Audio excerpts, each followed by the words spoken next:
Hello friends, welcome to MS study circle. आज class रे आमे डिस्कशन करिबा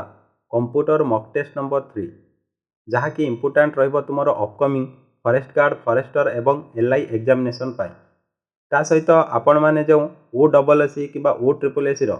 एग्जामिनेशन जाउछंती जेउथरे कि कंप्यूटर अछि हैला, तो से सब एग्जामिनेशन पाई आज क्लास टी बहुत बहुत इम्पोर्टाट रहिबो। आज क्लास रे आमे सर्वमोट 25 टी क्वेश्चन डिस्कशन करिबा। तेणु आज क्लास टी बहुत इम्पोर्टाट रहिबो। क्लास को आदौ स्किप करेंगे ना, शेष पर्यंत देखिए, आपण मानक बहुत किसी शिखा मिल। तेणु टाइम किसी अधिक न नहीं प्रथम क्वेश्चन आम देखा।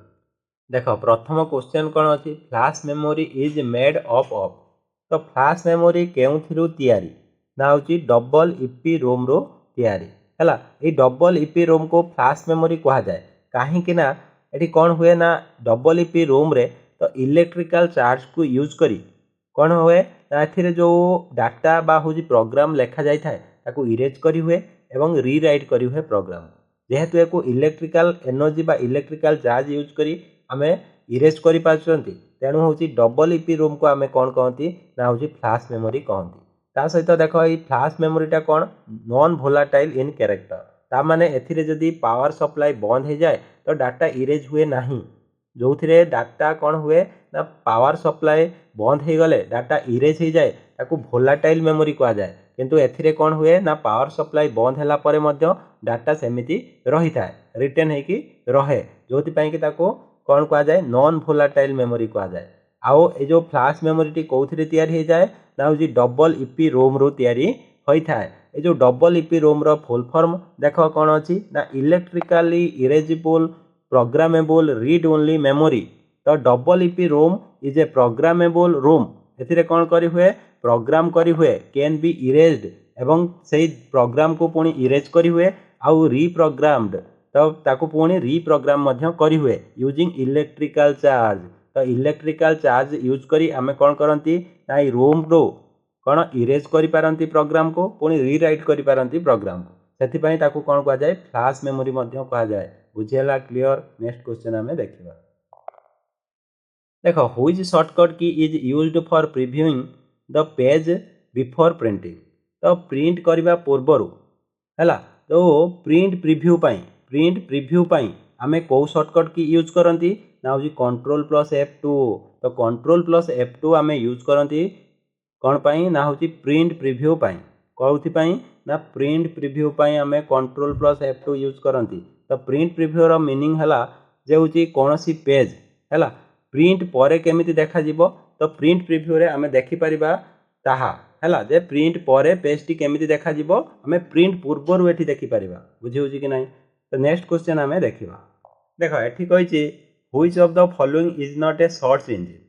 हैला। से कोन कहिछि ना या भितर कोटा सर्च इंजिन नुहे, कोटा सर्च इंजिन नुहे। तुम जानिछो Google Yahoo Bing these are search engines, किंतु होची ऑर्कुट हैला ऑर्कुट टा होची सर्च इंजिन नुहे। तो सर्च इंजिन माने कौन तुम्हें जो वेबसाइट रे हैला वेबसाइट रे कोनोसी पर्टिकुलर साइट को तुम जदि एक्सेस करिया को चाहुचो बा सर्च करिया को चाहुचो ई सर्च इंजिन तुमको हेल्प करे से एड्रेस पाखरे पहुंचेबा पे। बुझेला तुम्हें मन कर किसी गोटे टाइप कल जमीती कि होची कौन ना होची तुम इंस्टाग्राम चलेबो तुम क्रोम रे जाइकी इंस्टाग्राम सर्च कल तो इंस्टाग्राम पेज रे किए पहुंचेबो ई सर्च इंजिन तो तुमको सही जगह रे पहुंचेबो। बुझी होची कि नहीं। किंतु ऑर्कुट टा गोटे सर्च इंजिन नुहे। तो ऑर्कुट टा कौन देखिबा। देखो Orkut was a social networking service हैला, एटा होची गूगल रो गोटे सोशल नेटवर्किंग सर्विस होची ऑर्कुट। बुझियला। तो एठी कौन हुए एठी डिजाइन करा है maintain the new and old friends relationship पाई हैला, एटा गोटे होची सोशल नेटवर्किंग सर्विस ऑर्कुट टा, किंतु सर्च इंजिन नुहे। बुझियला क्लियर। नेक्स्ट क्वेश्चन आमे देखिबा। देखो नेक्स्ट क्वेश्चन अछि what does the symbol sigma indicate in MS Excel. तो एटा कौन पढ़ा जाए सिग्मा। तो एमएस एक्सेल रे ए सिग्मा काहा को इंडिकेट करे। तुम्हें जानिथिबो ऑटोसम। ऑटोसम माने कौन एठी तुमको फॉर्मूला मारिया को पड़िबनी। जदि ऑटोसम ऊपर क्लिक करिवो बा सिग्मा ऊपर क्लिक करिवो हैला तो से कौन हबो ना तुमर जो सिलेक्टेड सेल थिबो तार सम बाहरी जिवो। बुझला ऑटोसम पाई आमे सिग्मा सिंबल को यूज करू कोठी एमएस एक्सेल रे। क्लियर। तो ये देखो सिंबल जो sigma indicate the autosum in MS Excel. तो यहाँ को हूँ ग्रीक कैरेक्टर गुटे जहाँ को पढ़ा जाए सिग्मा है ये automatically enter a formula to sum the number while using the auto sum है ऑटो सम जो आम यूज करती सिंबल को आम देखा पाते बुझीगला क्लियर। नेक्स्ट क्वेश्चन आम देखा देख नेक्स्ट क्वेश्चन तुम अच्छी which one of the following is not A output device तो एम कौटा आउटपुट डिवाइस नुहे तुमको पचारि तो ये तुम देख हेडफोन है हेडफोन गोटे आउटपुट डिवाइस जहाँद्वारा कि तुम साउंड शुणी पार प्लटर कौन करा जाए ना हूँ तुम बड़ बड़ जो प्रिंटिंग कर सब प्लटर साहाय्य कर आ प्रोजेक्टर प्रोजेक्टर साहाय्य कौन देखी हुए ना छोट छोट पिक्चर को आम परदा उपर बड़ करके देखते किंतु जॉयस्टिक जॉयस्टिकटा हूँ गोटे इनपुट डिवाइस एटा हूँ कौन करे ना हूँ डाटा कंप्यूटर को दिए है कंप्यूटर को दिए यहाँ गोटे हूँ डिवाइस जहाँ थ्रू रे आम हूँ कंप्यूटर को किसी डाटा हूँ इनपुट करती है तेणु एक इनपुट डिवाइस कह जाए जॉयस्टिक मेनली हूँ तुम गेमिंग जो खेल है गेम बेसी यूज करा जाए जॉयस्टिक बुझी हूँ किंतु हेडफोन आम कौन ना हूँ कंप्यूटर रु किसी आउटपुट पाई कौन साउंड जो बाहर नुहे कि हेडफोन रे आम गीत शुणती बुझी हूँ कि नहीं तो से भाई प्लटर आउटपुट करे आउ प्रोजेक्टर आउटपुट करे किंतु जॉयस्टिकटा हूँ तुम input device clear. Next question आम देखा देख नेक्स्ट क्वेश्चन आम देखा keyboard shortcut to add a new slide to your MS power point presentation is तो जदि MS पावर पॉइंट रे तुम गोटे न्यू स्लाइड एड करने को चाहूच ताहले कौ शॉर्टकट की को तुम प्रेस कर तो एंटर कर Ctrl+M ये डिफरेंस देख Ctrl+N जदि टाइप कर तुमर गोटे कौन हम नुआ प्रेजेंटेशन ओपन हो किंतु गोटे प्रेजेंटेशन रे जदि गोटे स्लाइड एड करने को चाहूच जदि गोटे स्लाइड एड करने को चाहूच ताले Ctrl+M आपण मानक टाइप करने को पड़ो आ Ctrl+O कहीं यूज करा जानिच कौन ओपन करने गोटे प्रेजेंटेशन को Ctrl+S सेव करने आम टाइप करती किंतु पावर पॉइंट रे जिते गोटे प्रेजेंटेशन रे गोटे न्यू स्लाइड एड कर Ctrl+M हूँ टाइप कर बुझे ये मन रख Ctrl+N आउ Ctrl+M भितर ये कन्फ्यूज हम ना Ctrl+N कौन पाई न्यू प्रेजेंटेशन पाई किंतु से गोटे प्रेजेंटेशन ओपन होकर नुआ गोटे स्लाइड एड करने Ctrl+M यूज करा जाए बुझीगला क्लियर। नेक्स्ट क्वेश्चन आम देखा देख नेक्स्ट क्वेश्चन अच्छी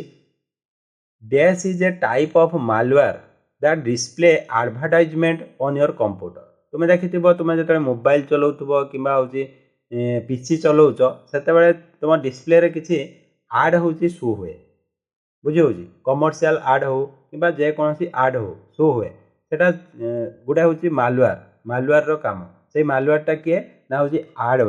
हार्डवेयर कौन करे ना तुम पेज उपर मनकर गोटे ब्राउजिंग करुच ब्राउजिंग रे जो सब आड आसुव गोटे पेज ओपन कर खाली आड आसुव बुझे हूँ सेटा गोटे मालवेयर काम से मालवेयर ना है कौन ना हूँ हार्डवेयर बुझीगला क्लियर। नेक्स्ट क्वेश्चन देखिए देख नेक्स्ट रे अच्छी dash software is used for task such as managing disk and trouble shooting hardware problems ये कौन कहूँ कौ सॉफ्टवेयर रो काम है मैनेजिंग डिस्क मैनेजमेंट आउ ट्रबल शूटिंग हार्डवेयर प्रॉब्लम तो हार्डवेयर रे किसी जदि प्रॉब्लम आसूची ताकू डिटेक्ट करिवो आउ सॉल्यूशन प्रोवाइड करिवो सेटा को कहा जाए ट्रबल शूटिंग आउ कौन डिस्क को मैनेजमेंट करिवो एटा कहार काम तुमको पूर्वर मध्य कहिछि एगुडिक सब ओएस बा ऑपरेटिंग सिस्टम रो काम है ऑपरेटिंग सिस्टम रो एगुडिक काम कौन ना डिस्क मैनेजमेंट ट्रबल शूटिंग है तो एगुडिक सब हूँ ऑपरेटिंग सिस्टम रो काम बुझीगला। नेक्स्ट क्वेश्चन आम देखा देख नेक्स्ट क्वेश्चन अच्छी इन MS word 2007 how many ways a word can be aligned तो तुमको कही 2007 MS वर्ड रे तो केते प्रकार तुम वर्ड को अलाइन कर तो तुम्हें जानी अलाइन अच्छी आमर गोटे अच्छी राइट अलाइनमेंट गोटे अच्छी लेफ्ट अलाइनमेंट गोटे अच्छी सेंटर अलाइनमेंट आ गोटे जस्टिफाए तो यही चारि प्रकार है तुम जब वर्ड को चाहूच अलाइन करने तो चारि प्रकार वे रे आमे कौन कर ना वर्ड को अलाइन कर बुझीगला क्लियर। तो चारि प्रकार कौन कौन है right alignment left alignment center alignment आउ जस्टिफाई अलाइनमेंट क्लियर ना। देख नेक्स्ट क्वेश्चन अच्छी in Excel what shortcut key is used to fill the selected cell with active cell to the right तो ये क्वेश्चन को भल भाव में बुझ कह Excel what shortcut key is used to fill the selected cell with active cell to the right है जदि तुम कौन सिलेक्टेड सेल रे तुम राइट को नबाकू चाहूच है राइट को नबाकू चाहूच से वार्ड हो कि हूँ जेकोसी कैरेक्टर हो ताले तुम ये तुमको डायरेक्ट क्वेश्चन न पचार कि इनडायरेक्टली पचारि किंतु तुमको बुझेगा पड़ो ए क्वेश्चन मीनिंग है से पचार राइट एलाइनमेंट राइट एलाइनमेंट तो कौ सर्टकट की तुमको यूज करने को पड़ो ना हूँ Ctrl+R है in Excel what shortcut key is use to fill the selected cell with active cell to the right तो यहाँ हम Ctrl+R तो राइट को नवापाई माने राइट एलाइनमेंट तो Ctrl+R तुमको टाइप करने को पड़ो क्लियर। नेक्स्ट क्वेश्चन देखा देख नेक्स्ट क्वेश्चन अच्छी which device is also called as worm worm worm रो फुल फॉर्म कौन ना राइट वन्स रीड मेनी तो ये जो डिवाइस अच्छी ये डिवाइस भितर क्या वर्म कह जाए तो ये कंपैक्ट डिस्क को कह जाए तो कंपैक्ट डिस्क कौन थाए ना हूँ खाली थाए है तुम्हें थरे ताको प्रोग्राम देल बा किसी जदि ता देहरे डाटा पुट कल ताले थरे राइट कल ताको जेते थर पारिबो सेते थर देखि पारिबो बुझेला किंतु ताको आउ थरे ताको रीराइट करि पारिबो नाही तेणु कंपैक्ट डिस्क को तमरो कौन कह जाए ना वर्म कह जाए क्लियर। नेक्स्ट क्वेश्चन आमे देखिबा देखो नेक्स्ट क्वेश्चन अच्छी व्हाट इज ए फायरवॉल तो फायरवॉल कौन है तुमको ये पचार फायरवॉल कौन ना हूँ a system that prevents unauthorized access to a private network है जो सिस्टम कौन करे प्रिवेंट करे unauthorized access to private network ताको आमे कौन कहती ना फायरवॉल कहती जोटा कि ऑप्शन 2 रे अच्छी करेक्ट आंसर। तो ये देख जो फायरवॉल है फायरवॉल कौन करे ना हूँ तुमको अनऑथराइज्ड एक्सेस रू कौन करे बंचाए तो फायरवॉल भी दुई प्रकार अच्छी है फायरवॉल केते प्रकार अच्छी दुई प्रकार अच्छी गोटे है नेटवर्क फायरवॉल जोड़ा कि use to protect whole computer network from attacks तो ये कौन करे तुम पूरा कंप्यूटर को अनऑथराइज्ड एक्सेस रू बंचाए आ गोटे अच्छी host based firewalls installed on server और host computer to protect them from attack तुम जानते जो होस्ट कंप्यूटर थाए कौन सी सर्वर सहित जिते तुम क्लाइंट सब लगी है सर्वर एमती सब क्लाइंट लगी सर्वर को प्रोटेक्ट करने होस्ट बेस्ड फायरवॉल हूँ कौन करा जाए इंस्टॉल करा जाए बुझेगा। फायरवॉलटा देख तुम हार्डवेयर हो पारे सॉफ्टवेयर हो पारे कि हार्डवेयर सॉफ्टवेयर बोथ भी हो पारे बुझे। नेक्स्ट क्वेश्चन आम देखा देख नेक्स्ट क्वेश्चन अच्छी which of the following is a compression software तो सॉफ्टवेयर को जो कंप्रेस फॉर्म रे रखा जाए तो को फॉर्मेट रे रखा जाए ना WinZip फॉर्मेट रे कौन करे ना which of the following compression software तो सॉफ्टवेयर को कंप्रेस करके जो रखा जाए को फॉर्मेट रे रखा जाए ना WinZip फॉर्म रे तो WinZip फॉर्मेट रे रखिले कौन हुए तो बड़ बड़ जो डाटा गुड़िक बहुत कम डाटा रे आमे सेव करी रखि पारंती जिप फॉर्मेट रे है जहाँ फल कि ट्रांसफर करबा इजी हुए आउ कौन ना फाइल करप्ट हबार बंचे बुझे तेणु WinZipटा हूँ कंप्रेशन सॉफ्टवेयर है WinZipटा कौन है कंप्रेशन सॉफ्टवेयर। तो नेक्स्ट क्वेश्चन आम देखा तो नेक्स्ट क्वेश्चन देख कौन अच्छी ना व्हिच की कौन अच्छी ना हूँ which key deletes the character to the left of the cursor मनकर क्रसर एटी अच्छी है मनकर क्रसर कौन एटी अच्छी क्रसर तुम यार लेफ्ट रे गुटे गुटे लेटर को डिलीट करने तुम कौन टाइप कर ना बैक स्पेस टाइप कर कौन टाइप कर बैक स्पेस मन रख सब जो डिलीट करिया कैरेक्टर कौन लेफ्ट ऑफ द क्रसर है लेफ्ट ऑफ द क्रसर रे जदि कौन सी गुटे गुटे कैरेक्टर को डिलीट करिया चाहूच तो बैक स्पेस को थरे थरे थरे थरे एमती टाइप कर गुटे गुटे लेटर तुम डिलीट हो बुझेगा। तो नेक्स्ट क्वेश्चन आम देखा देख नेक्स्ट क्वेश्चन तुम अच्छी which component displays word count and proof button in Microsoft word 2010 कौन कहूँ ना देख जो माइक्रोसॉफ्ट 2010 वर्जन रे तुम कौन ना हूँ कौ कंपोनेंटा डिस्प्ले करे वर्ड काउंट को आ प्रूफ बटन तुम्हें जानी वर्ड काउंट आ प्रूफ बटन सब हूँ कौटी थाए स्टाटस बार रे थाए स्टाटस बार कौट थाए कंप्यूटर तुम्हें ओपन कर कौन ओपन कर थे वार्ड है वार्ड रही तले देख गोटे बार थाए है ये बारटा कह जाए स्टाटस बार है ये स्टाटस बार रे तुम्हें देखा पाइब वार्ड काउंट केतेटा वार्ड अच्छी केतोटा पेज हूँ तुम से डॉक्यूमेंट रे अच्छी सबकिछि तुम स्टाटस बार रे देखा पाइब बुझेगा कि नहीं। तो नेक्स्ट क्वेश्चन आम देखा देख नेक्स्ट क्वेश्चन अच्छी in context of computing what is the full form of URL. तो यूआरएल फुल फॉर्म कौन ना हूँ यूनिफॉर्म रिसर्च लोकेटर है। यूनिफॉर्म रिसोर्स लोकेटर हूँ फुल फॉर्म ऑफ यूआरएल। तो ये जो यूआरएल कौन ना हूँ गोटे आड्रेस है तो गोटे वेब पेज आड्रेस एटा बुझेगा यूआरएल टा कौन हूँ unique address of A web page तो सेटा कहा जाए यूनिफॉर्म रिसोर्स लोकेटर। देखो नेक्स्ट क्वेश्चन अच्छी what does S stand for in ISP. तो आईएसपी रो फुल फॉर्म कौन है इंटरनेट सर्विस प्रोवाइडर। तो इंटरनेट सर्विस प्रोवाइडर कौन जमीन कि तुम जियो है जियो किंबा हूँ एयरटेल